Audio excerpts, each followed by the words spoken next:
이번 주간은 종료주일 고난주간입니다. 사순절 기간 내내 주님의 고난과 부활에 관한 설교를 했습니다. 우리가 이 세상을 살아가면서 초대교회 성도들처럼 또는 우리나라가 일제 식민지 때 믿었던 믿음의 선배들처럼 그러한 때를 살았다면 우리가 과연 우리의 신앙을 간직하고 살아왔겠는가 하는 질문을 해봅니다. 우리는 우리의 생각으로 짓는 죄도 물리치지 못하고 죄를 짓는 나약한 존재들입니다. 고린도전서 15장은 부활장이라고 불리는 장입니다. 아주 중요하고 유명한 장입니다. 이미 15장의 말씀을 가지고 여러 번 말씀을 드렸습니다. 오늘은 15장의 결론입니다. 부활의 환호성이라는 제목을 선택해 보았습니다. 첫째로 죽은 자의 부활이 없다고 하는 헬라적인 질문과 부활이 있으면 어떠한 몸으로 오느냐 하는 애굽의 사상을 배경으로 한 질문을 생각해 볼 때에 이 두 가지 질문을 중심으로 그 질문에 응답하는 식으로 고린도전서 15장에 쓰여 있다는 말씀을 드린 적이 있었습니다. 부활이 없다는 헬라 사상에 대하여 사도 바울이 대답하기를 부활이 있다. 왜냐하면 예수 그리스도께서 부활하셨으니까 라고 하면서 예수 그리스도의 부활하심의 증거로 많은 부활의 목격자들을 소개하고 있습니다.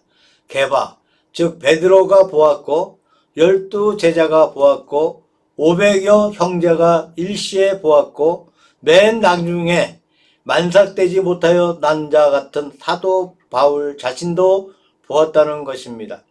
목격자들이 있으므로 예수 그리스도가 부활한 것이 사실이고 예수 그리스도가 부활하셨다면 부활이 없다고 하는 말은 성립될 수가 없다는 말씀을 드렸습니다. 그리고 예수 그리스도의 부활이 예수 믿는 성도와 무슨 관계가 있느냐 하는 것입니다. 예수 그리스도의 부활은 단순히 예수 그리스도의 부활로 끝나는 것이 아니고 바로 예수 믿는 성도들의 부활을 대표하는 것입니다. 예수 그리스도가 십자가에 달리셨을 때에 우리가 포함되어 있고 예수 그리스도의 부활에 또한 우리가 포함되어 있습니다. 그러므로 예수 그리스도께서 부활하신 것은 마지막 때에 부활할 성도들의 첫 열매로 부활한 것이고 따라서 우리가 장차 주님과 함께 부활하게 될 사실을 강조해서 말씀드린 적이 있습니다. 그 다음에 계속되는 말씀 가운데 35절 말씀에 보면 누가 묻기를 죽은 자들이 어떻게 다시 살며 어떠한 몸으로 오느냐 하는 두 번째 질문이 있습니다. 다시 말씀드리면 부활의 몸이 어떠한 것인가 하는 것인데 이것은 헬라 사상이 직접적인 영향을 주고 있는 것은 아니지만 애굽 사상이 여기에 상당히 심리적인 영향을 주었을 것이라고 믿고 있습니다. 옛날 애굽 사상은 한 사람을 위해서 전 국민이 희생을 당했다고 할 수가 있습니다. 바로의 무덤인 피라미드 같은 것은 20, 30년 전 바로의 무덤인 피라미드 같은 것을 보게 되면 20, 30년간 전 국민이 달라붙어서 피라미드를 만들고 그것을 만들 때 많은 사람들이 희생을 당했습니다. 그리고 애굽의 부활 사상은 장차 부활 때에 바로는 여전히 왕이고 노예는 여전히 노예이고 남자는 여전히 남자고 여자는 여전히 여자고 현세와 똑같이 부활한다고 주장을 했어요. 그러니까 애굽의 부활 사상은 바로 한 사람을 위한 부활 사상이라고 할 수가 있습니다. 일반 사람들은 그러한 부활이 별로 반갑지가 않을 것입니다. 부활한들 무슨 소용이 있겠는가 하는 식으로 부활에 대해서 별로 반가워하지 않는 그런 풍토였습니다. 그러니까 부활할 때 어떤 몸으로 오느냐, 부활하면 어떻게 되는가 하는 이런 질문이 필요했던 것입니다. 여기에 대한 사도 바울의 답변은 부활의 몸은 신령한 몸이다. 우리가 죽을 때 우리 육신의 몸이 죽지만 다시 살 때는 신령한 몸으로 다시 산다. 그래서 육의 몸으로 신고 신령한 몸으로 다시 산다는 것입니다. 이러한 답변을 한 뒤에 사도 바울은 의기양양하게 부활에 대한 환호를 부르고 있습니다. 사망아 너의 이기는 것이 어디 있느냐? 사망아 너의 쏘는 것이 어디 있느냐? 이렇게 부활의 환호성을 외치면서 다시는 사망이 땅 위에 없다는 사실을 우리에게 말씀해주고 있는 것입니다. 다시 말씀을 드리면 예수 그리스도께서 재림할 때 우리 모든 성도가 다 같이 부활한다고 말씀하고 있습니다. 여기 51절 이하의 말씀 가운데 보면 부활할 때 이루어질 사실들을 우리에게 충분하게 말씀해주고 있습니다.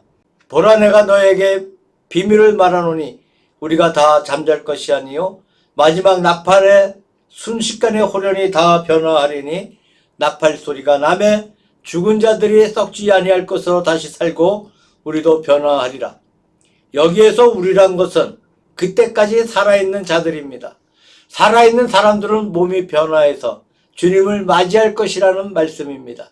이 썩을 것이 썩지 아니함을 입고 이 죽을 것이 죽지 아니함을 입을 때에는 이라고 말씀하고 있습니다. 신약 성경 말씀 가운데 예수 그리스도의 재림과 재림하실 때 부활의 사실을 가리켜 말씀하고 있는 구절이 많이 있습니다. 그러나 본절처럼 명백하게 말씀하고 있는 것이 그렇게 많지는 않습니다. 얼마나 귀중한 성경 구절인지 모르겠습니다. 예수님께서 이 땅에 재림해 오실 때 잠자는 사람이 다 깨어나는 것입니다. 마치 군대에서 기상나팔을 불면 잠자던 군인들이 자기의 침상을 박차고 일어나 서서 밖으로 뛰어나가는 것처럼 모든 죽은 자들이 부활해서 일어나 주님을 맞이하게 되고 그때 살아있는 모든 자들은 그 육체가 자연히 변화해서 주님을 맞이하게 된다는 사실을 말씀하고 있습니다. 그래서 죽은 자는 부활하고 산 자는 부활해서 산자와 죽은 자가 다 같이 주님 앞에 이르러 주님을 맞이하게 된다는 영광된 예수 그리스도의 재림 모습을 볼 수 있습니다. 두 번째로 생각해 볼 것은 부활의 몸입니다. 본문에 보니까 사도 바울은 부활할 성도의 몸을 영감으로 말하는 것 같습니다. 썩을 것이 썩지 아니할 것을 입는다. 이 말씀에 아주 중점을 두고 있는데 이렇게 썩을 것을 입고 이 죽을 것이 썩지 아니함을 입을 때에는 사망이 이김에 삼킨 바 되리라고 기록된 말씀이 응하리라. 만약에 애굽 사상처럼 현재와 똑같은 현세의 몸과 똑같은 몸으로 부활하면 바로는 바로이고 남자는 남자고 여자는 여자고 종은 종이고 상전은 상전이라면 또다시 현세와 똑같이 살다가 똑같이 죽어야 할 것입니다. 그러나 예수 믿는 성도들은 부활할 때는 똑같은 몸으로 부활할 것이 아니고 신령한 몸으로 부활한다는 말씀입니다. 본문에 보게 되면 육신의 몸이 신령한 몸을 입는다는 말씀이 기록되어 있습니다. 몸이라는 것은 원래 눈에 보이는 것입니다. 다시 말해서 육체가 몸이지 영혼이 몸이라고 하지 않습니다. 그런데 재미있는 표현이 나옵니다. 신령한 몸이 있다는 말씀이 나옵니다. 신령하다고 하면 벌써 몸이 아닐 텐데 신령한 몸이 있다고 말씀하고 있습니다. 신약 성서의 특별한 용법은 사람의 생명을 가지고 두 가지로 나누고 있습니다. 육적인 생명을 말하고 영적인 생명을 말합니다. 육적인 생명이란 아버지 어머니를 통해서 얻어진 우리의 살아있는 몸의 생명을 가리키고 있습니다. 영적인 생명이란 육신의 아버지 어머니가 준 것이 아니고 하나님 아버지가 주신 하늘에서 내려온 거듭난 생명, 거룩한 생명을 가리키고 있습니다. 그래서 신약 성경에서 말하는 주제가 무엇이냐 하면 육에 살면서 육에 살지 말라. 다시 말씀드려서 육신의 원리대로 살지 말고 영적인 원리에 따라 살라. 이것이 신약 성경에서 말씀하고 있는 내용입니다. 그렇다면 현세를 살아가는 동안에 신령한 생명으로 살고 있는 그런 분들은 장차 신령한 몸을 입고 그야말로 완성된 신령한 생명을 누릴 것입니다. 우리가 현세에 아무리 신령한 삶을 산다고 해도 역시 몸 속에 살고 있으므로 육신의 몸에서 신령한 삶을 보내고 있는 것이므로 육적인 몸의 유혹을 받게 됩니다. 이것 때문에 시험을 받아요. 넘어지기도 합니다. 우리는 하나님이 원하시는 신령한 삶을 살지 못합니다. 아무리 신령한 사람도, 아무리 은혜를 많이 받은 사람도, 아무리 하나님 앞에 은혜를 많이 입었다는 분들도 이 세상을 살아가다 보면 실패하고 넘어지는 수가 너무나 많습니다. 무엇 때문에? 육신 때문에 구약의 다윗처럼 넘어질 수가 있습니다. 장차 우리는 신령한 몸을 입습니다. 그러므로 우리는 신령한 몸을 입어서 다시금 넘어지지 않습니다. 유혹받는 것이 없습니다. 죄를 짓는 것도 없습니다. 무슨 주춤하는 것도 없을 것입니다. 그래서 신령한 몸을 입고 신령한 삶을 살 것이라는 사실에 사도 바울은 강조점을 두고 있습니다. 그때에는 이 세상에서 잘나고 못난 것이 없을 것입니다. 그때에는 이 세상에서 약한 자가 없을 것입니다. 우리가 이 세상에서 장애인들을 위해서 무엇을 한다고 동정하고 애쓰고 있습니다만 그때에는 신체 장애자들이 없을 것입니다. 그때에는 모든 인간계의 차이가 없을 것입니다. 사람들 간의 차이가 있기는 있을 줄로 믿습니다만 그러나 그 모든 차이점에도 불구하고 갑은 갑대로 아름답고 을은 을대로 아름답고 병은 병대로 아름다울 것입니다. 더 낫고 덜 낫고 하는 것이 없어지고 말 것입니다. 얼마나 영광된 부활의 몸이겠습니까? 사도 바울은 그러한 부활의 몸을 강조하고 있습니다. 세 번째로 사망에 대한 승리의 계가를 말씀하고 있습니다. 사도 바울은 단순히 부활의 몸만 강조하는 데 그치지 않았습니다. 앞에서 말씀드린 것처럼 이집트 사상이 현세와 똑같은 부활이면 현세와 똑같이 죽어야 할 터인데 그때는 똑같은 몸이 아니라 신령한 몸으로 부활함으로 사망의 권세가 우리에게 오지 못합니다. 사망의 권세라는 것은 육신의 몸에 다가오고 육신의 몸을 지배하지만 육신의 몸이 아닌 신령한 몸을 입고 있는 부활한 사람에 대해서는 사망이 손댈 길이 없습니다. 어떻게 하지 못합니다. 다시 말씀드려서 지금까지 이겼던 사망의 승리가 부활한 사람들에게는 어떻게 할 수가 없습니다. 사망에 이기는 것이 사라졌습니다. 사망에 쏘는 것도 사라졌습니다. 이것이 사도 바울이 결론적으로 말씀하고 있는 부활의 위대한 계가인 줄로 믿습니다. 오늘도 얼마 전에 일어난 산불 때문에 삶의 터전을 잊어버리고 굶주림으로 전쟁으로 병으로 전 세계 곳곳에서 우리가 알 수 없는 방법으로 수많은 생명들이 죽어가고 있습니다. 그러나 부활 때 부활의 몸에는 죽음이 지배하지 못합니다. 우리의 몸을 이끌고 나가지 못합니다.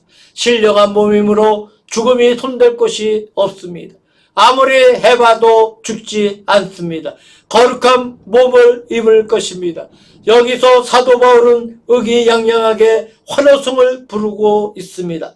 사망아 너의 쏘는 것이 어디 있느냐? 사망아 너의 이기는 것이 어디 있느냐? 이렇게 사망을 향해 야단을 치면서 말하고 있습니다. 이 얼마나 통쾌한 부활의 계가인 줄 모르겠습니다. 그러므로 우리가 겨우 부활을 믿는 것으로 만족해서는 안 될 줄로 믿습니다.